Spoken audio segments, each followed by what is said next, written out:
ওং কালী তারা মহাবিদ্যা সরস্বতী ভুবনেশ্বরী ভৈরবী ছিন্নমস্তা চ বিদ্যা ধূমাবতী তথা বগলা সিদ্ধবিদ্যা চ মাতঙ্গী কমলাত্মী কায়িত দশ মহাবিদ্যা সিদ্ধবিদ্যা প্রকৃতিতে জয় মা তারা জয় জয় তারা।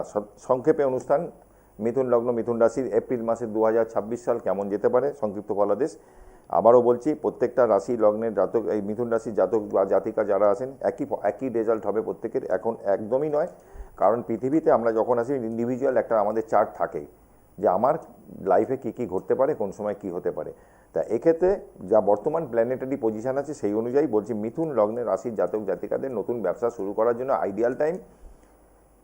আর বিবাহ যাদের আটকে আছে তাদের বিবাহ হওয়ার জন্য দারুণ টাইম, এটা একটু মাথায় রাখবেন। আর কর্মক্ষেত্রেটা একটু ক্রিটিক্যাল অবস্থা হবে, এখন একটু সাবধানে থাকতে হবে অন্তত এই মাসটা, ঠিক আছে?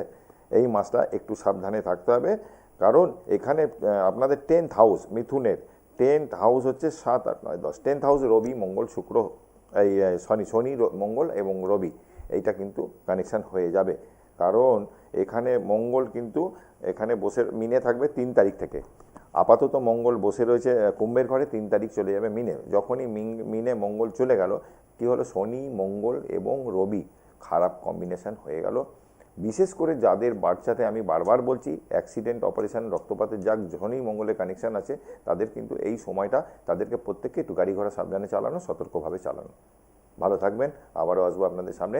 জয় মা তারা, জয় জয় তারা।